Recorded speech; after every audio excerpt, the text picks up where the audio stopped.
Estamos continuando no livro de Esther. Nós já vimos no capítulo 2 como ela foi escolhida para ser a rainha dentre uma porção de candidatas, não sabemos quantas, e fizemos até uma comparação como se ela fosse uma ovelha no meio de lobos, porque ela é retratada aqui como uma pessoa muito singela, muito, além de bela, de formosa, mas ela tinha um caráter, ela tinha uma disposição, ela era uma pessoa muito dócil, muito não centrada, não em si mesma, não vaidosa, uma pessoa assim disposta, assim como uma ovelha mesmo, né? Como Isaías 53 retrata o próprio Jesus sendo um cordeirinho levado para o matadouro. Ela estava sendo conduzida para uma situação que poderia ter sido horrível para a vida dela. Ela poderia não ser escolhida e não ter um futuro, ser condenada a ficar para sempre numa casa de concubinas. Ela poderia ser escolhida como rainha, como foi, mas poderia ser algo terrível para ela, porque nós já vimos que o rei era uma pessoa muito assim, centrado nele mesmo. Ele só queria aquilo que era para seu próprio prazer. É o que ele fez com a rainha anterior, né, a rainha Vasti. No primeiro capítulo, foi horrível. Então, ela estava sendo enviada para uma missão. Ela não sabia que missão, ela provavelmente não fazia nenhuma ideia, Mordecai provavelmente não fazia nenhuma ideia do qual seria o propósito de Deus. Mordecai criou essa prima dele, que se tornou órfã. E aí, o que será que passava na cabeça de Mordecai? O que passava na cabeça de Esther? Que situação a gente muitas vezes admira. Olha que beleza, Deus escolheu uma judia para ser rainha de todo o império, mas nós não pensamos nos perigos, geralmente, nós não pensamos no ambiente, nós não pensamos na dificuldade de ser uma pessoa reta no meio do sistema, como nós já vimos na vida de Daniel, como ele se manteve puro, sem contaminação, sem entrar em todos sem cair, né, nas armadilhas que tem no poder, na fama, na posição. Então Esther estava sendo colocada numa situação, ela não fazia ideia porque nós sempre, a gente não sabe o que passava na cabeça dela, mas nós, se você se colocar no lugar dela, qualquer pessoa que chega a uma posição de muito destaque, de muito poder, muitas vezes nós desviamos o propósito de Deus. Nós pensamos assim, bom, isso aqui é porque Deus gosta de mim, que eu sou uma pessoa com muitos talentos. Ela poderia pensar na sua beleza, ela foi a escolhida. Ela poderia ter caído em muitas situações pessoais e também pelo ambiente. Então, nossa pergunta hoje como Deus, claro, Deus sabia exatamente o que ele estava fazendo. Esse livro que já mencionamos, esse livro que não menciona o nome de Deus, é um livro que fala, talvez, das melhores histórias na Bíblia para falar da providência de Deus, de como Deus coordena as circunstâncias, mas não coordenou para que a Esther fosse admirada e exaltada e todo mundo ficasse idolatrando Esther. Esse não é o propósito do livro e não é o propósito de Deus para a nossa vida. Tudo que Deus faz na nossa vida, claro, Ele quer nosso bem, Ele nos ama, Ele nos criou com talentos, com características, com dons, mas Ele tem um grande propósito, porque nós fazemos parte, nós fomos convidados, como Esther foi, nós somos convidados a fazer parte de um grande plano. Esse plano pode ser que envolva uma projeção, uma importância, uma exaltação, como aconteceu com ela, com Daniel, mas pode ser que o plano de Deus para nós seja que nós fiquemos escondidos, que nós não sejamos conhecidos ou reconhecidos por ninguém. Isso não diminui a nossa importância aos olhos de Deus, não diminui a importância da função que Ele nos deu para fazer, e nós não somos, assim, a gente precisa entender pelo menos um pouquinho do coração de Deus, da mente de Deus para com seus filhos. Nós não somos peões que Deus simplesmente vai jogando de acordo com o seu propósito, que é o que grandes líderes fazem, chefes de empresas, ditadores, pessoas que estão no poder. Eles eles usam as pessoas para seus próprios fins, sem se importar com o que vai acontecer com a vida daquela pessoa. Deus não é assim. Deus ama cada pessoa individualmente, seja com uma função muito destacada no seu plano ou não. Deus nos ama, mas todas as coisas cooperam para o bem para aqueles que amam a Deus e se dispõem a ser instrumentos, cooperadores com Ele do seu grande plano. Hoje, no tempo da era presente, hoje o grande plano de Deus é a redenção, é a restauração, redenção da humanidade, restauração da criação, trazer o reino de Deus. Esse é o grande propósito de Deus. E nunca devemos pensar, Deus quer me jogar numa coisa para o fim dele, mas isso não é bom para mim. Muita gente tem medo de falar assim: Deus, eu me coloco à tua disposição. Que Deus resolve me mandar para o fim do mundo, que Deus mande eu doar tudo que eu tenho para os outros, que isso seja uma coisa ruim para mim. Não, o que Deus projetou para nós é aquilo para o qual nós nascemos, é aquilo que vai nos realizar, é a única coisa que realmente vai nos trazer grandeza e importância e valorização. Então, isso faz parte do que nós queremos explorar no livro de Esther, mas estou focando, vou focar na aula de hoje, essa missão que Deus deu para Esther, sem ela saber.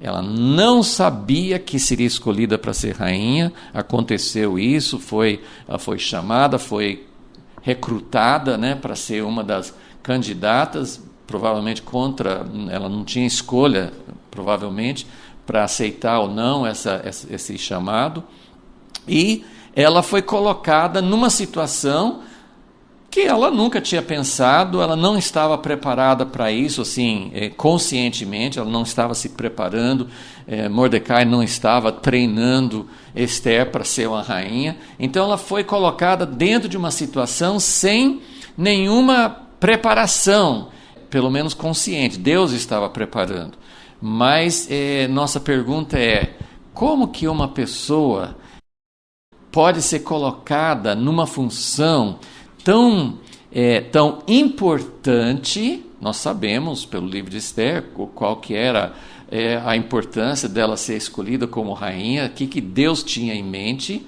mas como que uma pessoa pode entrar numa função que vai expô-la a muitos perigos, a muitas tentações, a muitos perigos mesmo assim do próprio contexto, interiores e exteriores? Como que uma pessoa pode ser colocada e não cair, não ser incapaz de executar sua função, sua missão? Porque se nós formos pensar, quantas pessoas na história do mundo, quantas pessoas na Bíblia mesmo, quantas pessoas na igreja, quantas pessoas já sucumbiram às tentações inerentes a uma posição de destaque. É uma posição muito, muito vulnerável, muito, muito perigosa, uma função, uma missão quase impossível. Para nós, seres humanos, é impossível. Para nós, com nossa natureza caída, nós não temos condições de enfrentar. Então, como Deus preparou, não só Ele tinha preparado a vida dela, certamente com a boa criação, mas como que Deus preparou a vida dela para essa função. Então, essa é uma parte parte principal do nosso foco hoje, e já estou praticamente dando aula, mas vamos orar para que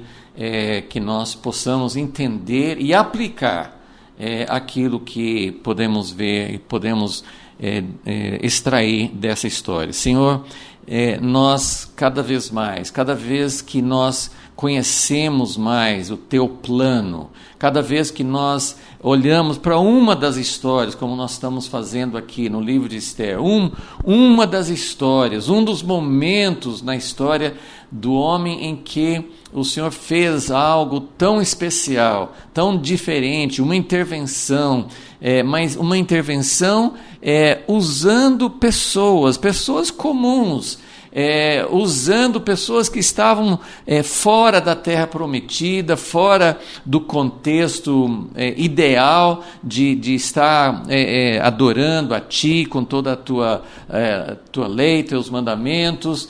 Como que o Senhor pôde extrair algo tão belo, tão maravilhoso e tão fundamental para a continuidade do Teu propósito. Então isso nos leva a adorar a Ti, a ver realmente a Tua sabedoria infinita, admirar aquilo que o Senhor pode fazer conosco, com seres humanos comuns, pessoas com defeitos, com tendências, com a natureza que nós temos. O Senhor pode tirar algo tão maravilhoso. Isso nos leva a adorar cada vez mais a Ti e querer conhecer mais a Ti e querer aplicar isso também na nossa vida. Ajuda-nos, nós te suplicamos em nome de Jesus. Amém. Ok, nós já estou fornecendo aqui um novo esboço a partir do final do capítulo 2, mas eu quero ainda comentar o final do esboço anterior, do final da aula anterior. Nós estamos no capítulo 2 de Esther, falamos bastante sobre quem era Esther, o que nos é revelado, porque depois no restante da história nós vamos ver como Esther agia, mas o capítulo que descreve quem ela era, como que ela era, é esse capítulo 2, e falamos bastante sobre isso na última aula. Então, nós estamos, eu vou retomar no versículo 15, Esther 2, versículo 15. Então, chegou a vez de Esther, como cada uma que estava sendo apresentada ao rei. Chegou a vez de Esther, filha de Abiail, tio de Mordecai, que a tomara por sua filha. Já tinha falado isso, mas aqui está enfatizando que Mordecai era primo, mas ele era mais velho, então ele tinha tomado Esther como sua filha, tinha criado, nós não sabemos a partir de qual idade. Então chegou a sua vez para ir ao rei, e ela não pediu. Ela podia ter pedido qualquer coisa, não pediu nada, senão o que disse Hegai, eunuco do rei, guarda das mulheres. E Esther alcançava favor aos olhos de todos os que haviam. Então, vamos dizer assim, Deus não colocou um feitiço especial no rei para ele querer Esther. Assim, eu quero dizer assim, Deus estava por trás de tudo, Deus estava coordenando, Deus é soberano, mas Esther não achou graça somente aos olhos do rei. Vimos que Esther era uma pessoa que exalava o perfume de uma pessoa, não uma pessoa sem sem personalidade, não uma pessoa que não tem vontade nenhuma e aceita qualquer coisa, mas uma pessoa que tinha realmente, ela era uma pessoa com beleza exterior e interior. Ela achava favor aos olhos de todos. Eu tinha mostrado que ela tinha achado favor aos olhos desse eunuco, né? Versículo 9, né? Que ela alcançou favor diante de Hegai, mas ela alcançava favor aos olhos de todos, de todos. Agora, no versículo 17, o rei foi realmente conquistado imediatamente por ela. O rei amou a Esther mais do que a todas as mulheres.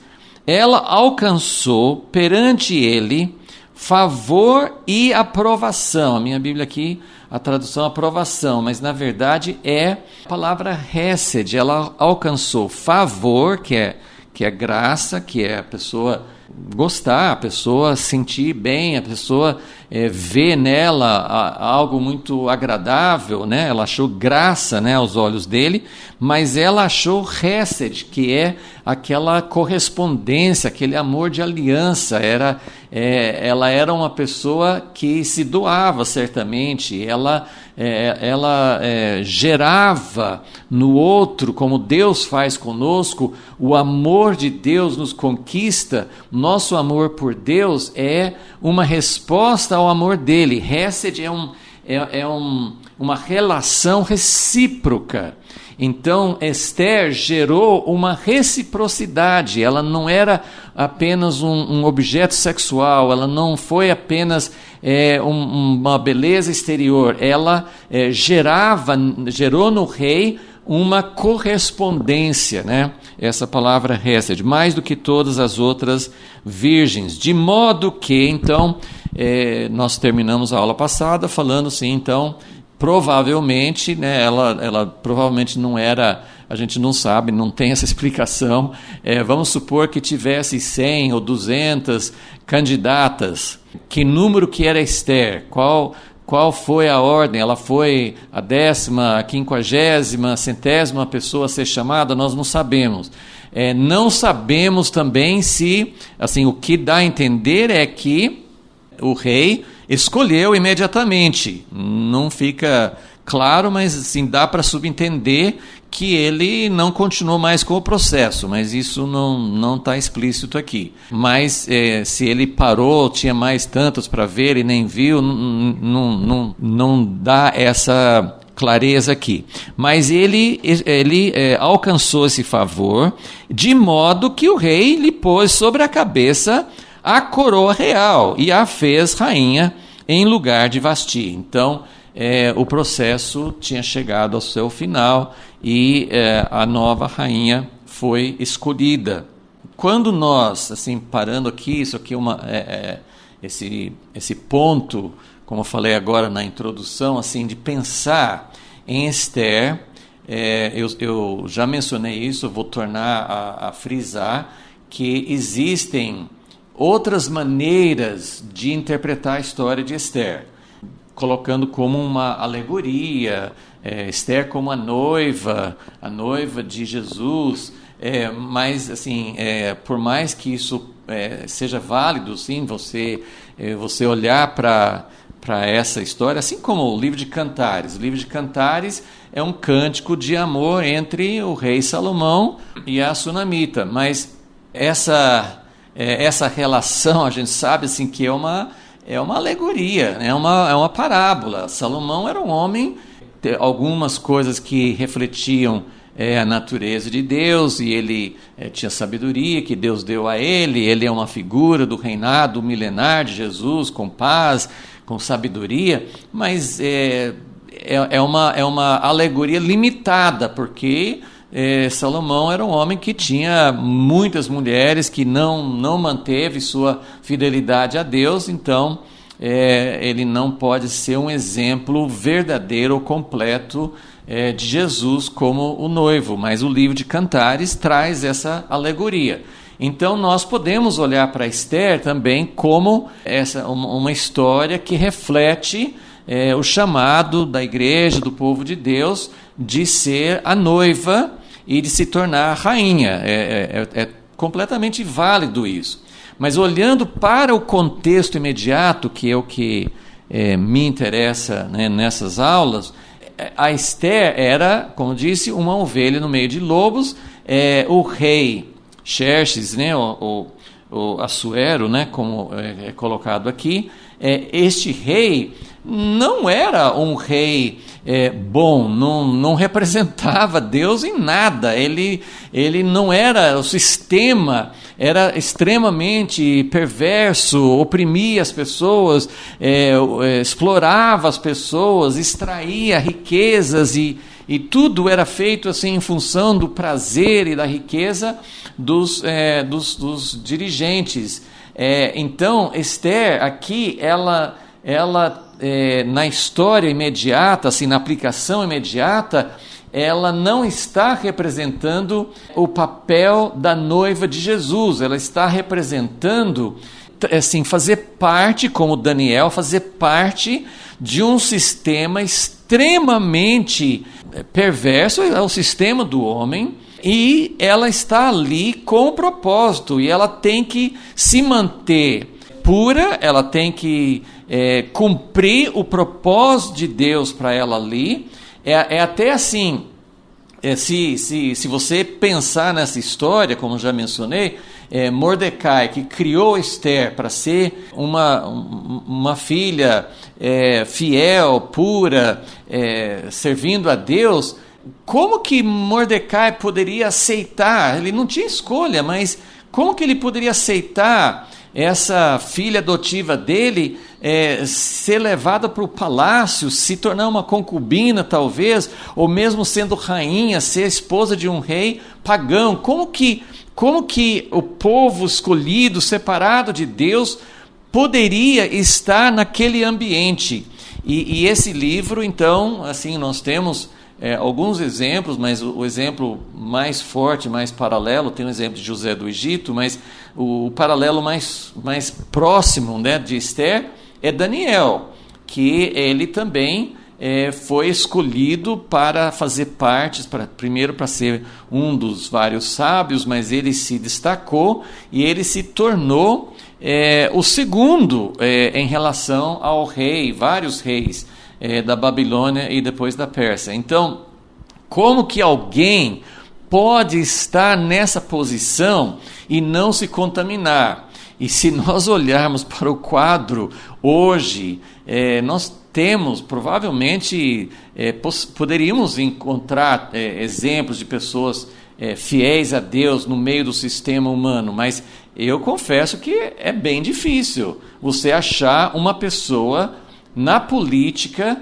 ou em outras áreas, e até mesmo, eu sempre falo, uma pessoa que se torna assim o líder de um grande movimento, um líder poderoso, como nós temos vários, né, hoje sim, de igrejas, denominações fortes, redes de igrejas. É muito difícil achar alguém que mantém não a doutrina correta, mas que se mantém incontaminado. Lembra de Daniel? Ele não se contaminou com o alimento da Babilônia.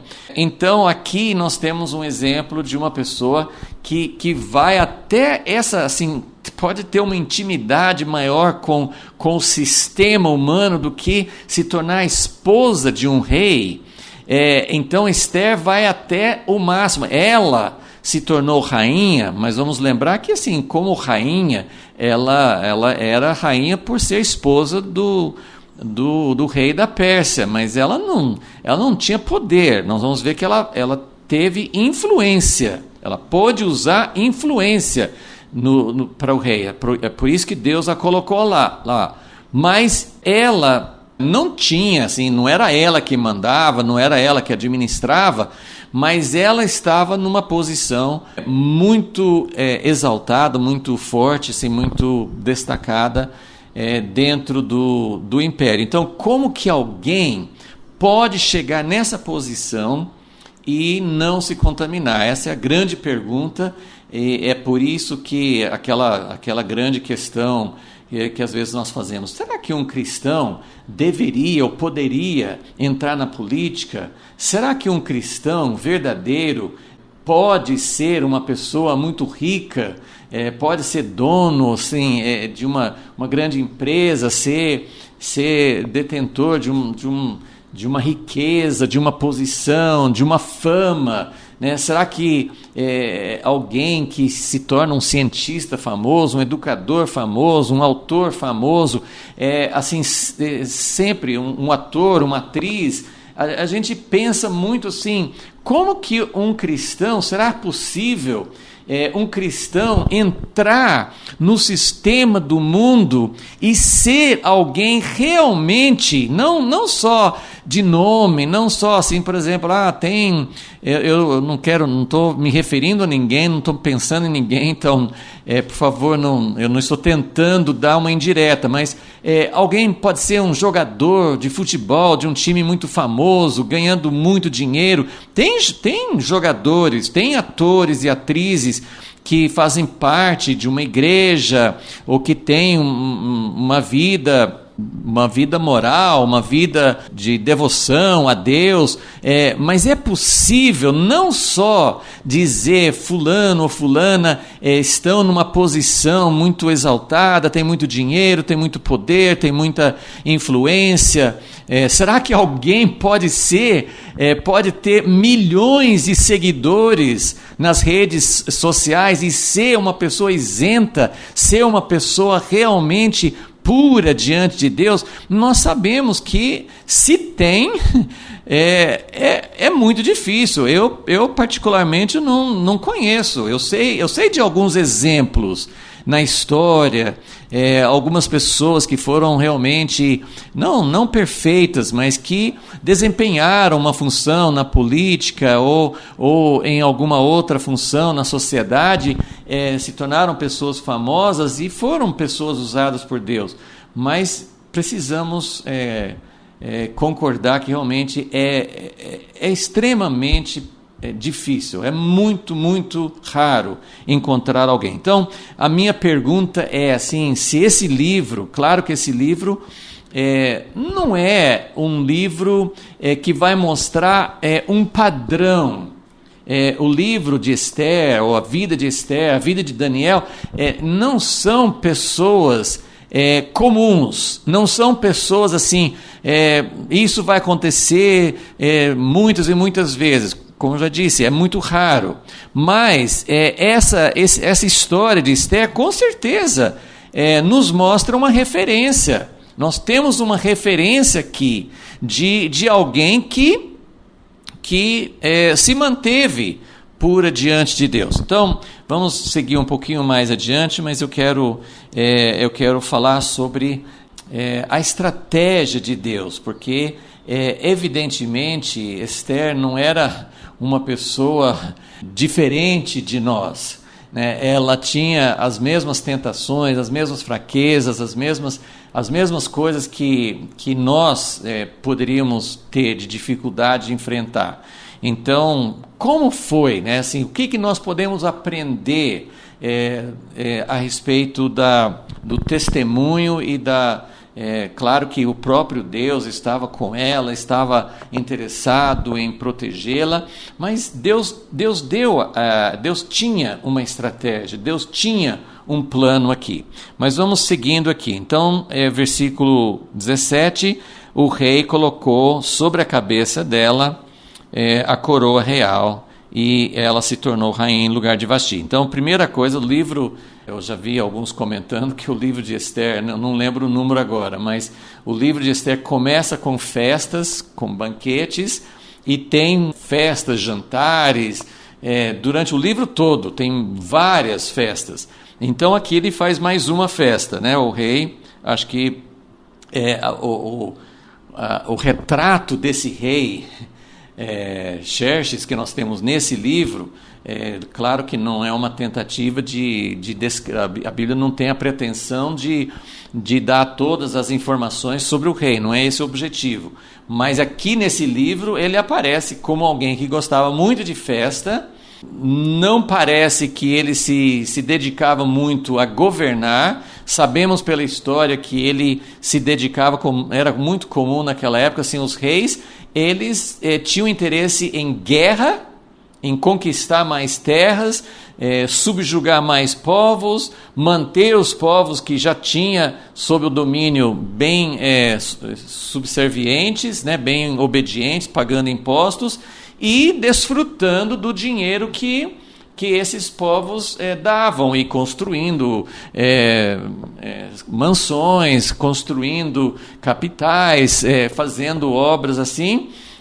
Mas a gente não vê, mesmo na história, muita informação sobre esses reis da antiguidade se preocupando em melhorar a condição de vida dos seus súditos, né? Então, e nós vamos ver daqui para frente como esse rei, esse mesmo rei que foi atraído a Esther, que viu em Esther algo muito excelente e quis Esther para ser rainha, e com certeza ele foi atraído por algo bom, porque Esther exalava assim pureza, simplicidade, não vaidade, não egoísmo, não aquilo que talvez normalmente uma pessoa chamada para ser rainha teria, como as primeiras damas ou as pessoas no poder. Que tipo de mulher, ou que tipo de homem, que tipo de personalidade é adequada para ser chefe de Estado, para estar numa posição? Esther não tinha essas qualidades, ela tinha uma outra qualidade e o rei valorizou. Mas esse mesmo rei que valorizou Esther, no capítulo 3, que talvez a gente consiga começar, o capítulo 3, esse mesmo rei, ele valoriza uma pessoa que não tem caráter nenhum, que é Amã. Então, por aí a gente vê que tipo de pessoa com quem Esther estava casada e que tipo de sistema ela entrou, né? Então, versículo 18. Então deu o rei um grande banquete. Então, escolhi a rainha, agora nós vamos ter uma grande festa, em honra de Esther, a todos os seus príncipes e aos seus servos.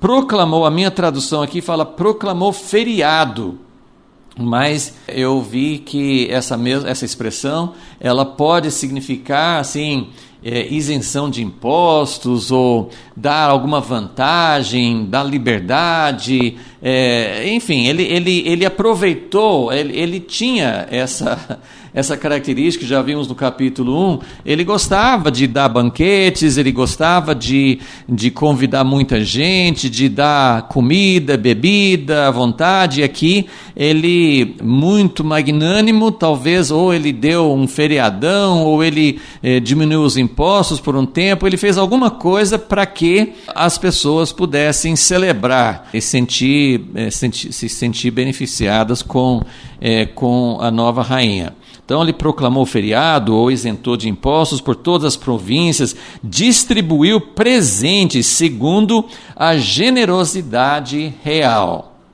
Versículo 19 tem uma frase aqui que eu pesquisei bastante e não achei nenhuma explicação satisfatória. Não é talvez uma coisa essencial, mas eu vi que assim, os estudiosos, os comentaristas não têm uma explicação para isso, né? Reunindo-se as virgens pela segunda vez, que dá a impressão que está fazendo uma segunda,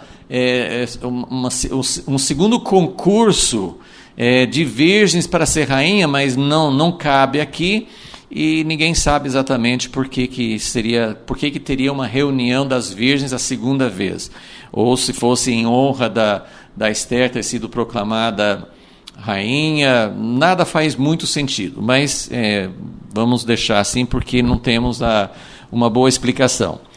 Mas o que diz aqui, que é de importância, é que fala assim que Mordecai estava sentado à porta do rei. Então até aqui nós não tivemos essa informação, não fica muito claro, mas uma dedução possível de que a Esther, que se tornou rainha, ela talvez tenha pedido ao rei. Não fica claro que ela declarou para o rei, porque ela não declarou seu povo, sua identidade judaica, mas é possível que ela tenha dado essa posição para Mordecai. O que é essa posição? De se assentar à porta do rei. A porta do rei, eles têm até escavações arqueológicas do Império Persa. A porta do rei, porque nós temos que imaginar, às vezes era uma cidade com muros, então tinha um grande portão, né, uma grande porta da cidade.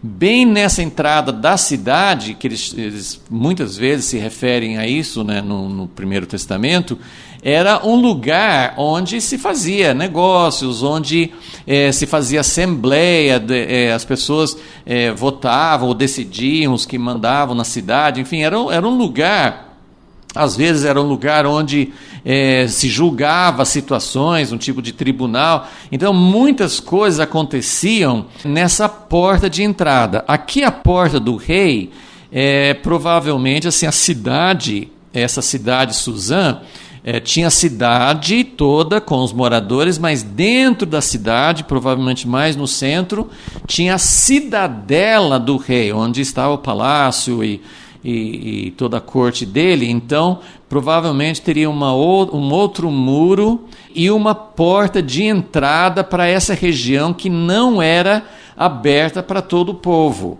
Então você poder se assentar à porta do rei era uma honra e significava que você tinha uma função, ou clara, ou meio junto com outros, mas era um privilégio. E não era, as escavações mostram que não era apenas uma grande porta, eles tinham ali uma construção mesmo, tinha cômodos, salões, tinha assim, não sei exatamente o tamanho, mas era bem grande. Então não era um lugar meio ao tempo, sentado perto de uma porta, né? Às vezes a gente imagina algo assim. Então ele tinha uma posição, ele recebeu, provavelmente, né, pelo fato de Esther ser a rainha, ele recebeu uma posição de destaque também, de ser não um conselheiro do rei. Ele não chegou a isso, mas ele tinha ali uma função de estar perto de onde as coisas aconteciam, né, de talvez ter alguma participação. Então, essa é a informação que nós temos aqui no versículo 19. No versículo 20, nós temos algo que já nos foi declarado antes, que versículo 10, que Esther não tinha declarado seu povo nem sua parentela, pois Mordecai lhe havia ordenado. Isso quando ela estava lá ainda como candidata, né, esperando ser chamada. Agora aqui, depois de ser rainha, repete novamente, e esse versículo 20 que me chamou bastante minha atenção e que me levou a pensar aqui nessa estratégia secreta de Deus que eu queria colocar nessa aula. Esther não tinha, versículo 20, Esther, porém, não tinha declarado sua parentela e o seu povo, como Mordecai lhe ordenara. Isso ela não disse de que nacionalidade, que povo que ela era, por uma instrução muito clara de Mordecai. E ainda fala o seguinte, pois obedecia às ordens de Mordecai, como quando a criava.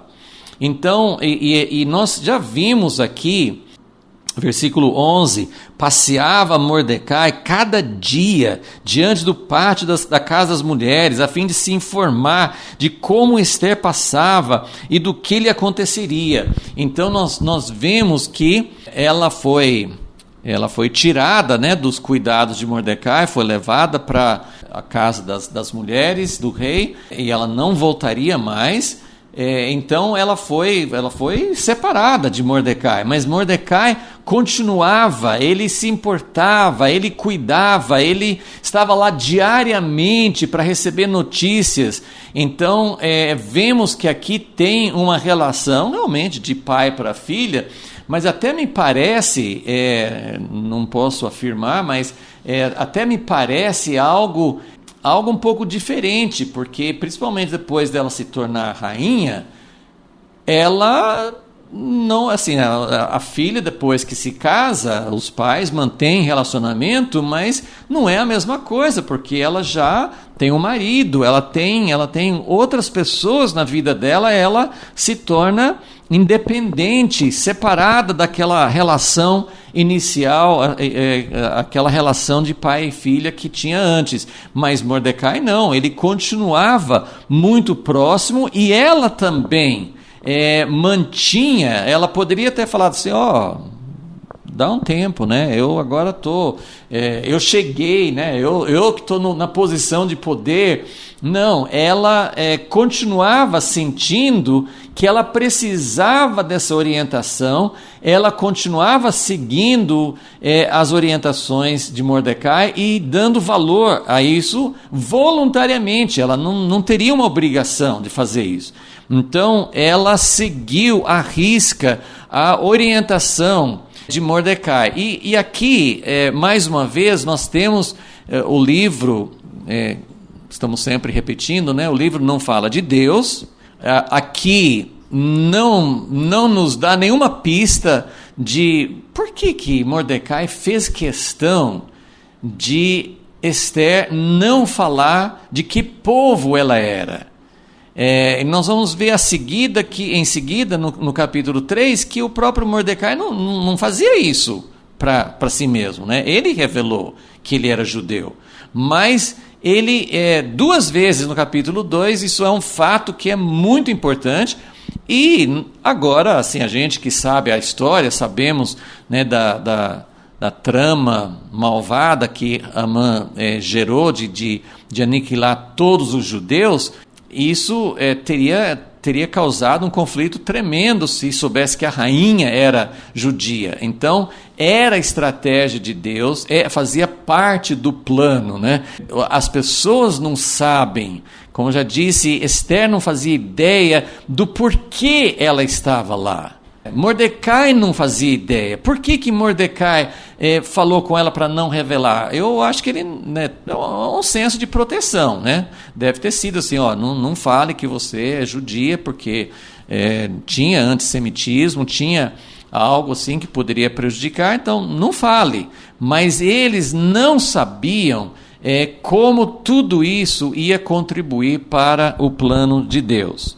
Então, Mordecai está sentado à porta do rei, então ele tem uma posição, ele está próximo. Se ele já tinha alguma posição ali, não dá para saber, porque ele entrava no pátio da Casa das Mulheres, então parece que ele já tinha um certo acesso antes, mas de qualquer forma ele está nessa posição.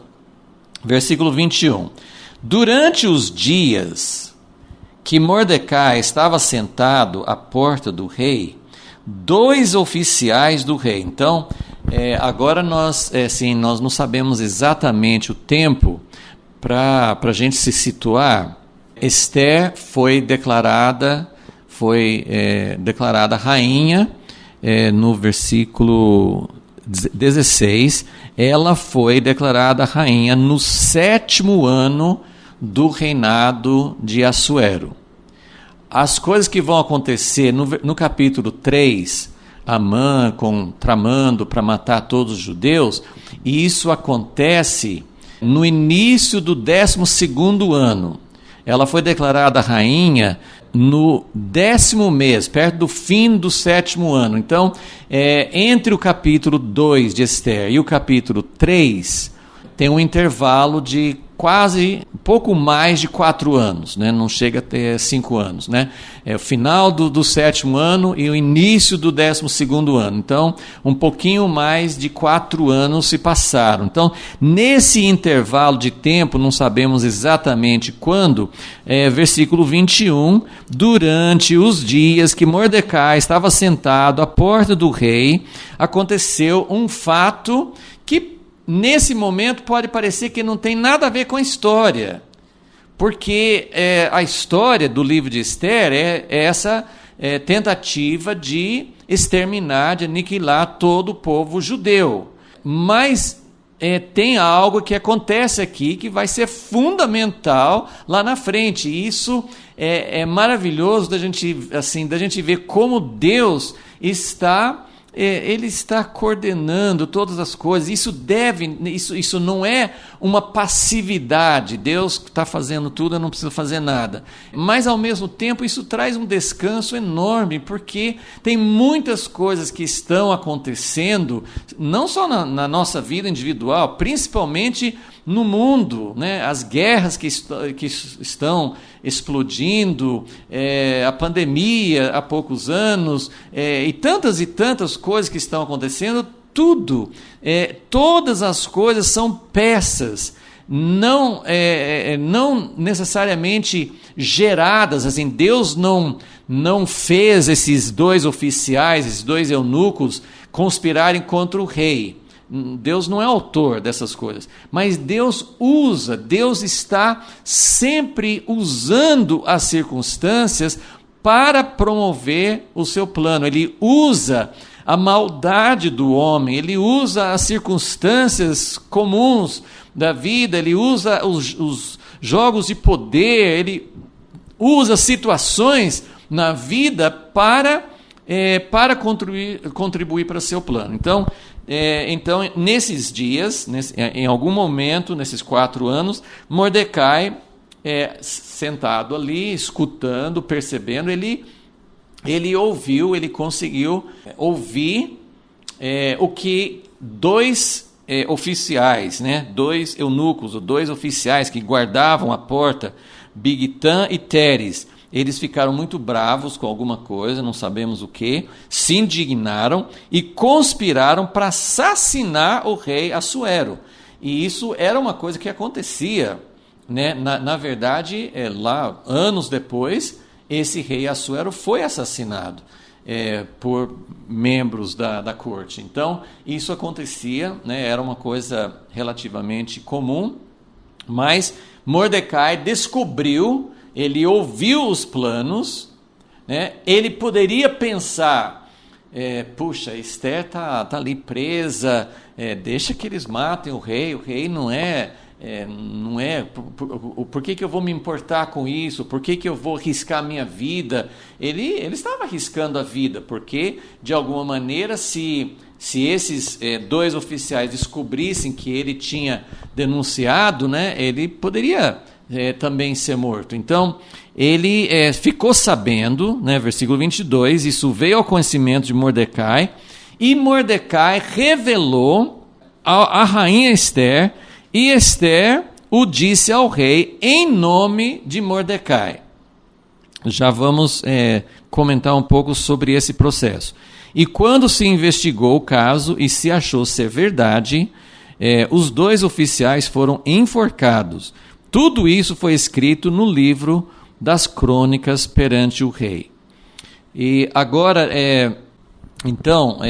nesse ponto, eu quero chamar a atenção para essa estratégia secreta de Deus. E essas perguntas que eu tenho feito nessa aula, assim, de como que Esther seria protegida, como que ela poderia discernir o porquê ela estava lá. E o texto, para mim, o versículo e o capítulo mais importante do livro de Esther é o capítulo 4 e aquele versículo 14, que fala que Mordecai manda falar com Esther porque ela estava na posição que ela estava. Até então, nem ela sabia e nem Mordecai sabia. Então nós temos situações que Deus nos coloca, e essa pergunta, essa disposição diante de Deus precisa estar na nossa vida. Por que Deus abre uma porta? Por que Deus fecha uma porta? Por que certas circunstâncias me conduzem numa direção? O que Deus tem para mim naquilo? Às vezes, aparentemente, seria absurdo. Eu fico imaginando, se eu tivesse uma filha com essa oportunidade, Esther, eu ficaria abismado, porque isso poderia ser uma armadilha, isso poderia ser uma situação horrível para a vida dela. No entanto, Deus tinha algo tremendo, então nós precisamos ter essa capacidade de saber que Deus usa as circunstâncias, mas não é para nossa felicidade, nossa promoção, nossa exaltação. Deus tem algo especial em cada aspecto da nossa vida, para cada tipo de pessoa, para cada função. Então, a resposta da pergunta é assim, a pergunta, por quê? De que maneira Deus iria proteger? Deus não ia jogar a Esther como ovelha no meio dos lobos sem proteger. Ele não ia colocá-la ali e depois falar assim, se vire. Deus tinha preparado. O que Deus tinha preparado?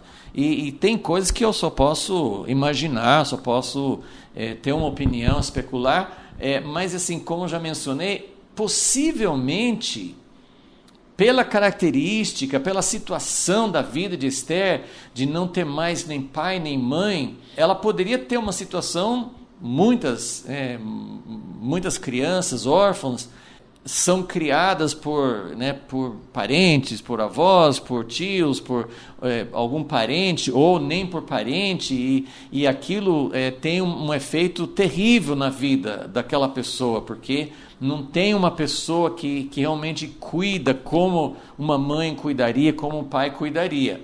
Mas Deus deu a Esther uma pessoa que, quem sabe, não posso afirmar, mas quem sabe que Mordecai cuidou melhor da Esther do que os pais teriam cuidado.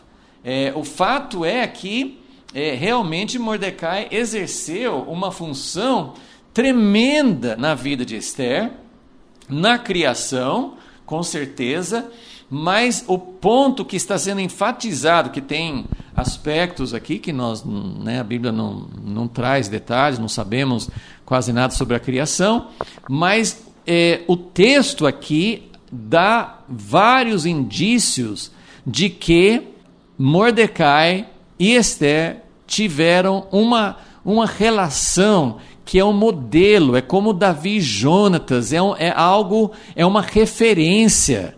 É uma referência. Davi e Jonatas são uma referência de amizade, de amor, de como Deus usou uma pessoa como Jonatas para abrir mão, para ter uma amizade não interesseira em Davi, amar com amor verdadeiro. E como o próprio Davi disse, o amor deles foi mais precioso do que o amor de casal, de cônjuge. Então foi uma coisa rara, uma coisa, mas ao mesmo tempo, assim, isso é um exemplo para nós, porque Deus usa essas amizades. Isso é uma estratégia de Deus, isso é um modelo de Deus, da própria Trindade, de ter uma relação sacrificial, de ter uma relação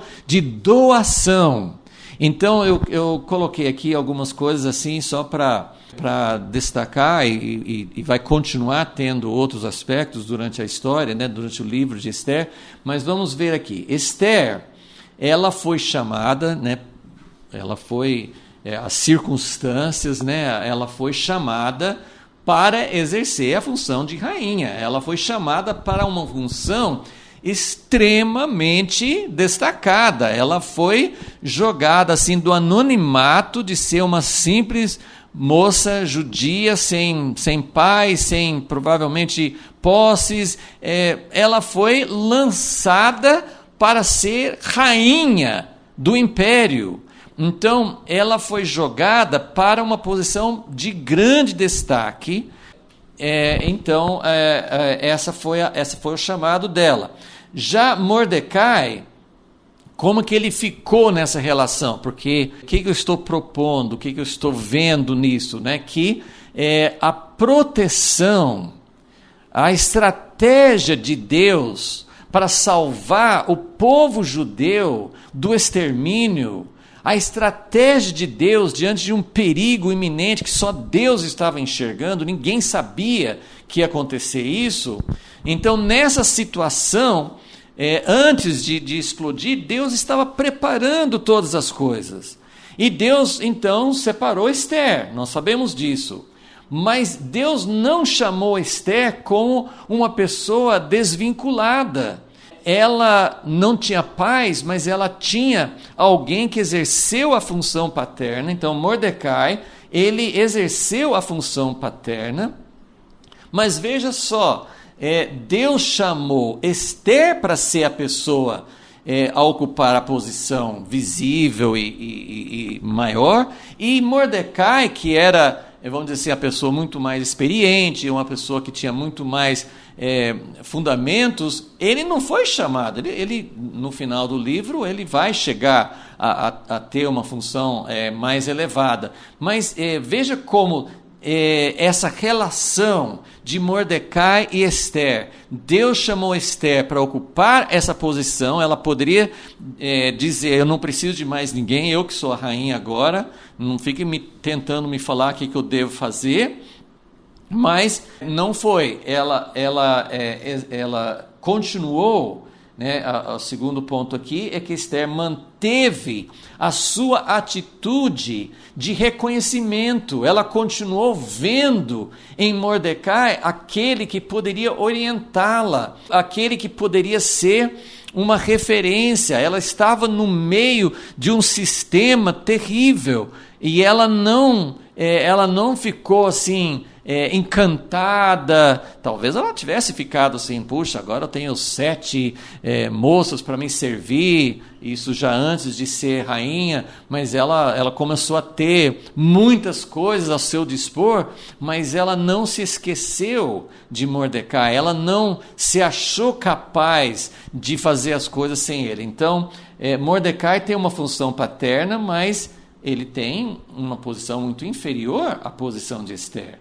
Mas isso mostra, assim como Jonatas era filho do rei Saul, era o herdeiro do trono, mas ele se colocou abaixo de Davi. Então, Deus usa esses vínculos, né? Esses elos de ligação. Deus une pessoas. Isso pode ser um casal, marido e mulher. Tem casais onde o marido tem uma função mais visível de ministério, mas tem casais onde a mulher tem uma posição mais destacada. Então, é a união, essa equipe.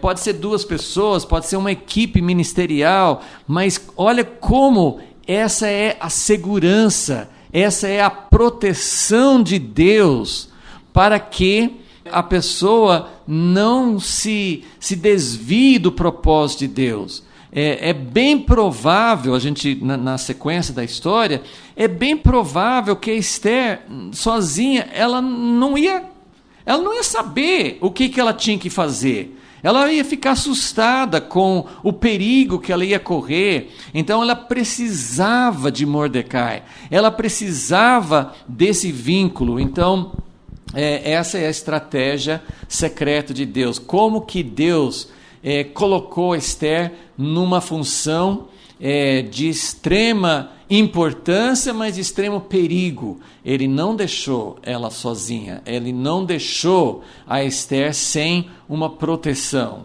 Então Esther manteve sua atitude, ela não se exaltou, ela não se tornou autossuficiente. Ela não entendia, provavelmente, por que eu não devo revelar que eu sou judia, mas ela seguiu a orientação e foi algo de grande importância nos acontecimentos depois. Mordecai, né, como já mencionei, ele não abandonou, ele não pensou assim, bom, minha missão acabou, já criei Esther, agora ela vai conseguir se virar lá. Não, ele se preocupou, ele continuou acompanhando, ele se preocupava continuamente em saber como ela estava.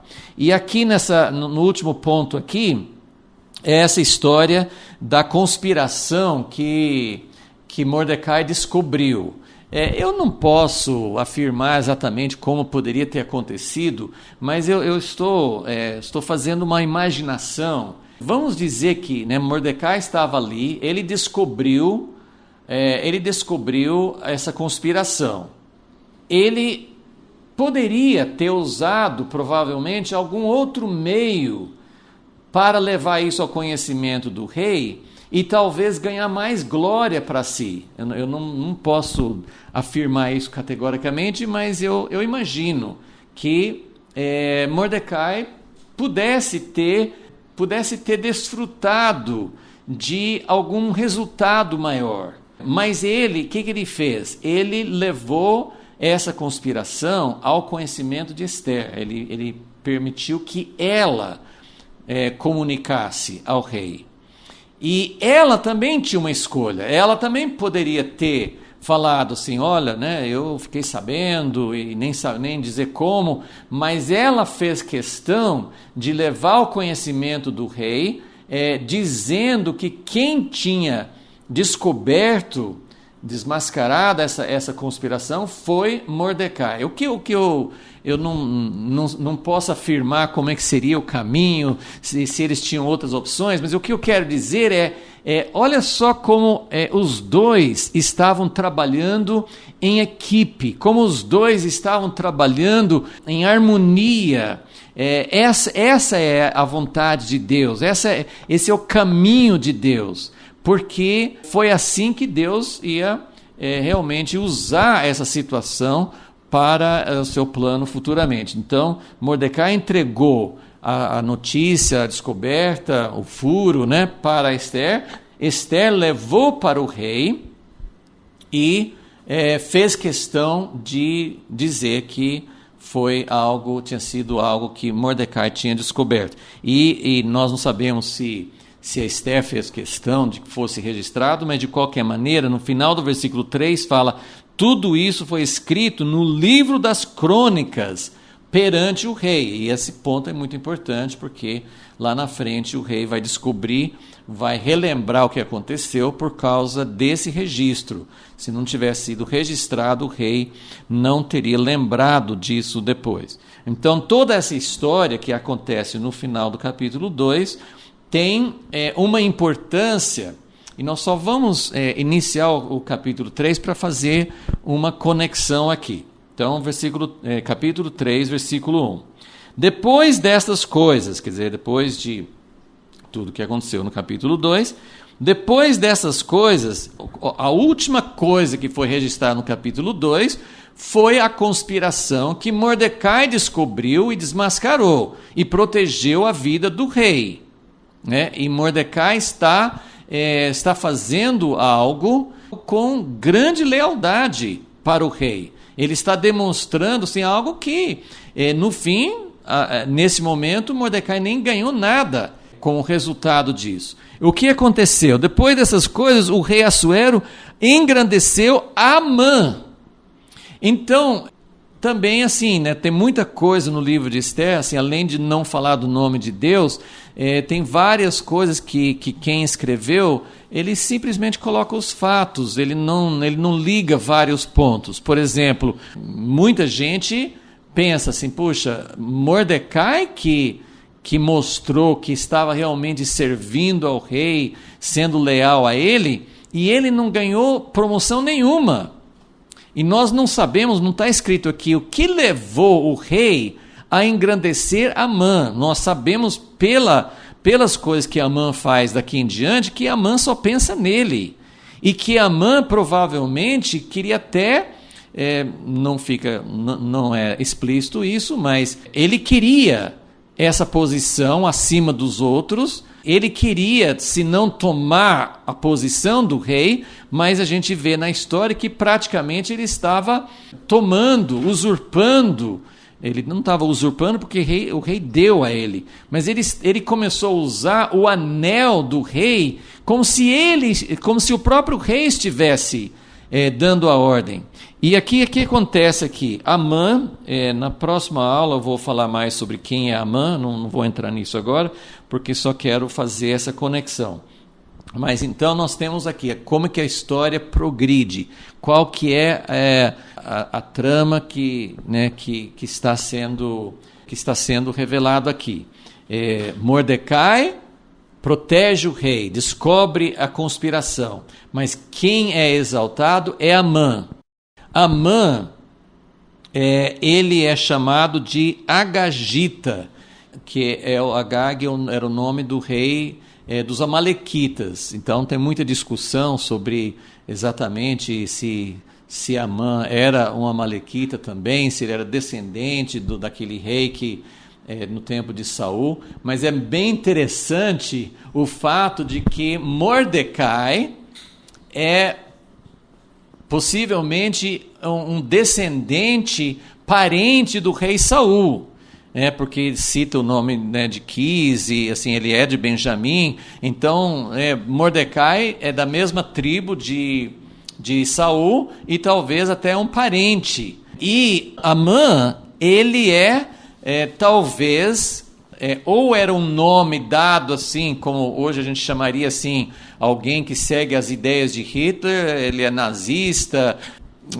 Aqui pode ser só um nome, né? Ele era um Agagita, assim, ele era talvez alguém como os Amalequitas que queriam destruir o povo de Israel. Não fica claro aqui assim, o que significa esse nome Agagita, mas a história mostra que ele era uma pessoa que era contra, né? Ele aproveitou uma situação e já quis usar a posição dele para destruir os judeus. Se ele já tinha ódio, tem várias coisas que a gente não sabe, mas vamos olhar o que está escrito aqui. Então, no versículo 1, Amã é elevado, isso com certeza, vendo depois quem é Amã, o rei, ele é uma pessoa que ele não tem bom senso, ele não tem discernimento, ele não vê quem está realmente trabalhando contra ele não vê que Amã é uma pessoa que só tem interesse próprio, mas ele foi induzido, ele foi seduzido por Amã. Amã deve ter feito coisas para agradar o rei, para lamber o rei, para fazer coisas assim, e o rei até dá para ele um assento acima de todo mundo, deixa Amã tendo muito poder, e praticamente depois ele fala assim: toma meu anel, faça tudo conforme você quiser. Então o rei, ele se mostra uma pessoa sem discernimento e uma pessoa que não está afim de governar. Ele deixa, desde que você faça o que eu quero, né, que me agrade, eu dou para você. Então ele não deu valor em Mordecai e deu valor numa pessoa que não tinha caráter. Então ele o exaltou, dando-lhe um assento de honra acima de todos os príncipes que estavam com ele. Então Amã passa a ser a pessoa mais poderosa do reino, abaixo do rei. Versículo 2. Todos os oficiais do rei que estavam à porta do rei, então Mordecai também estava ali, se inclinavam e se prostravam perante Amã, pois assim tinha ordenado o rei a respeito dele. Então o rei não só depois, deu o anel, mas ele deu a Amã a prerrogativa de ter a honra que só o rei tinha. Só o rei que quando passasse tinha que se prostrar e se inclinar diante dele, mas agora é Amã que tem essa honra, pois assim tinha ordenado o rei a respeito dele. Mordecai, o judeu, o rebelde não se inclinava nem se prostrava. Então aqui também nós temos uma afirmação que não temos justificativa. Eu fui consultar várias opiniões, vários livros, comentaristas, tem muitas ideias diferentes, tem suposições, mas não tem assim, porque não era no Primeiro Testamento, assim, não era uma ordem de Deus que não pudesse se inclinar em sinal de honra, era um costume. Abraão se inclinava diante de visitantes, Jacó se inclinou diante do seu irmão Esaú, assim, não era uma coisa que era proibido fazer. Durante vários outros episódios que temos nas Escrituras, eles faziam isso. Então não tinha uma ordem de Deus, assim, você não pode se prostrar diante de nenhum homem. Aí tem umas suposições que Amã tivesse algum sinal idólatra na roupa dele, mas tem coisas assim que são simplesmente suposições. De alguma maneira, e aí assim, nós nem temos, como esse livro de Esther não fala assim, olha, assim, por exemplo, Daniel era uma pessoa, assim, sempre fala da devoção dele a Deus, que ele procurava guardar os mandamentos de Deus. Aqui não cita nada sobre mandamento, não cita nada sobre a lei, não cita nada sobre o porquê que Mordecai se recusou a fazer isso, e nem sabemos se Mordecai fez isso por uma birra, assim, se isso era certo, se era errado. Não tem um juízo aqui nas Escrituras, Mas olha o que acontece, daí já vamos encerrando essa parte. Então, versículo 3, os outros oficiais do rei, interessante que quando Amã passava, todo mundo se prostrava. Parece aquela cena do rei Nabucodonosor, que fez uma estátua. Então, quando tocasse a música, todo mundo se prostrava. Aí os 3 amigos de Daniel que não se abaixavam, eles ficavam evidentes, todo mundo se prostrando, 3 estão em pé. Não sei por que razão, Amã não viu isso. Várias vezes que aconteceu, os oficiais, eles que ficavam falando, eles estavam à porta do rei, perguntaram a Mordecai, por que você está desobedecendo ao mandato do rei? Eles não falaram assim, por que você não dá a Amã a ordem? Não, a honra. Era um mandamento do rei. Então, se o rei estava mandando, não importa quem é, o rei que mandou. Dia após dia, versículo 4, diziam-lhe isto, mas ele não lhes dava ouvidos. Então, dia a dia, muitas vezes aconteceu. Por alguma razão, Amã não viu. De sorte, então, aí como Mordecai não atendia às insistências, parece que os oficiais até queriam que, assim, não foram logo denunciando. Mas como foi continuando, aí eles ficaram pensando, mas o que esse Mordecai tem que ele não tem que fazer, que todo mundo faz? Porque aí eles falam assim, de sorte que o fizeram, eles foram denunciar a Amã para ver se o procedimento de Mordecai seria tolerado.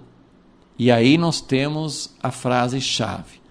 Porque a única coisa, assim, não sabemos se foi em resposta a isso ou não, mas a única coisa que tem de explicação, assim, como que esse homem enfrenta a ordem do rei e nada acontece para ele. Então, no fim, eles falam assim, nós vamos falar com Amã e nós vamos ver se esse Mordecai tem algum privilégio, se tem alguma coisa diferente, porque Mordecai tinha contado para eles, não sabemos se era justificativo ou não, parece que sim. Ele falou assim, eu não faço isso porque eu sou judeu. Então, Mordecai fez o que ele tinha falado com Esther para não fazer. Ele revelou que ele não abaixava, ou, não temos certeza se ele dava essa explicação, mas ele falou que ele era judeu. Então, aí a coisa ficou diferente. Não era um simples ato de desobediência a uma ordem do rei. ele é judeu, e o judeu, como nós vamos ver depois, isso aí vai ficar para a próxima aula, mas Amã, quando ele chega para o rei, para dizer, rei, o senhor precisa acabar com esse povo. Amã nem foi falar assim, rei, tem um sujeito lá que não obedece a sua ordem. Ele nem falou isso. Ele falou assim, tem um povo, isso aí está no versículo 8, né? Mas nós vamos depois examinar isso melhor. Mas assim, ele diz, ele não usa, assim, tem que dar um jeito com Mordecai. Né? O próprio Amã ficou tão irado que ele falou assim, para mim é muito pouco acabar com a vida de Mordecai. Eu preciso acabar com esse povo. E a razão de querer acabar com esse povo é que eles são diferentes, eles têm uma outra lei, eles têm um outro costume. Então aqui nós vemos que realmente os judeus, embora não fale aqui no livro, eles tinham práticas diferentes por causa das leis de Deus, né? Então, aqui nós vamos terminando aqui, vendo aqui a relação entre o que Mordecai fez. Também não tem uma explicação explícita sobre isso, mas na sequência de Mordecai descobrir a conspiração, e aí algum tempo depois, o rei exalta Amã e não Mordecai. Uma explicação possível é que Mordecai conhecia, se eles estavam todos na porta do rei, Mordecai provavelmente sabia quem era Amã. Ele sabia que ele era uma pessoa perversa. Ele sabia que ele não merecia a confiança do rei. Isso é minha conjectura, mas a Bíblia não fala. Certamente não era por uma proibição de Deus, não pode se inclinar diante de qualquer pessoa, não tinha essa ordem. Mas ele não se inclinou, ou por uma birra, assim, eu não vou fazer, ou realmente porque ele via nele uma pessoa que não merecia a confiança do rei, e ele falou assim, eu não vou entrar nesse jogo, eu não vou apoiar. De qualquer forma, é muito simbólico isso, né? Os judeus não aceitarem algo que eles não tinham consciência, que eles não achavam que deviam fazer. Nem sempre os costumes, nem sempre as coisas são feitas exatamente por uma ordem de Deus. Eu vou usar um exemplo na história, que não é de judeu, mas eu não sei exatamente como o texto não esclarece se era uma questão de consciência, se era uma questão de discernimento. Assim, o ponto da história é que porque Mordecai não se sujeitou a Amã, Amã quis destruir toda a raça do povo de Israel, todo o povo de Israel. Então isso, né, nós vamos falar mais sobre essa trama maligna na próxima aula. É algo que ressurge, é algo que faz parte não de um simples racismo, que nós podemos ver racismo contra negros, contra asiáticos, contra pessoas de diferentes nacionalidades, mas o ódio contra judeus é algo que vem de uma origem mais satânica, mais assim, tem algo que vai além, porque em todo mundo tem raças que não combinam, tem raças que brigam, tem genocídio na África, na Ruanda, já aconteceu em muitos lugares contra armênios. Então, assim, esse ódio contra uma outra raça não é uma coisa inédita. Mas o ódio contra os judeus, que aparece aqui no livro de Esther, realmente é algo que vem de uma estratégia de Satanás, porque ele sabe que o instrumento de Deus para trazer a redenção vem por meio dos judeus. Vem pela promessa, vem por uma estratégia de Deus de trazer, de usar um povo, não em benefício só deles, mas um povo que possa ser usado por Deus para abençoar todos. Então, é algo diferente, é algo espiritual, é algo que tem uma profundidade maior. Estamos vendo isso nos dias de hoje. Mas o exemplo que eu ia dar é que, às vezes, tem pessoas, tem grupos que, às vezes, sofrem por algo que não é uma coisa explícita de Deus. Então, eu vou dar um exemplo histórico, né? Não que seja... Eu não sei dizer se o fato de Mordecai não se inclinar era realmente assim tipo uma consciência, uma clareza de Deus. Eu não posso me submeter a esse homem maligno. Eu penso que sim. Mas pode ter sido algo assim, Mordecai, assim, eu não gosto dele, não vou me... Assim, pode ter sido uma coisa, mesmo assim, lógico que não justifica, e foi um pretexto que Amã usou, talvez, para algo que ele já tinha, né, um ódio contra os judeus. Mas o exemplo histórico é dos Quakers, né, um movimento de restauração, né, os seguidores de George Fox no século XVII. Eles, na Inglaterra, eles tinham uma coisa assim, eles não tiravam o chapéu. Era costume usar um chapéu o tempo todo, né? Os homens usavam chapéu, e eles teriam que tirar o chapéu diante de uma autoridade, diante de um juiz. Eles iam para a cadeia, ficavam anos na cadeia por não tirar o chapéu. E assim, eles achavam que eles não podiam fazer isso como respeito a pessoas humanas, somente para Deus. Então, não sei se era algo semelhante de Mordecai achar assim, será que se fosse o rei, ele teria se inclinado? Mas como era Amã, e talvez ele soubesse que Amã era uma pessoa má, não sei, nós não temos a certeza disso. O fato é que esse foi o gatilho, esse foi o estupim que desencadeou esse plano de Amã de destruir todo o povo de Israel. Então, Deus tinha preparado, e na sequência, nos próximos capítulos, nos próximos acontecimentos nesse livro, nós vamos continuar vendo como Mordecai e Esther, Deus tinha chamado os dois juntos, e é a união deles, o complemento, a aliança, a dependência um do outro. Mordecai nunca poderia ter feito sem Esther. Esther jamais poderia ter feito sem Mordecai. Então, isso é muito maravilhoso, um exemplo tremendo nas Escrituras de como Deus Deus quer usar equipes, casais, pessoas assim, trabalhando juntos, ajudando um ao outro para cumprir o propósito de Deus.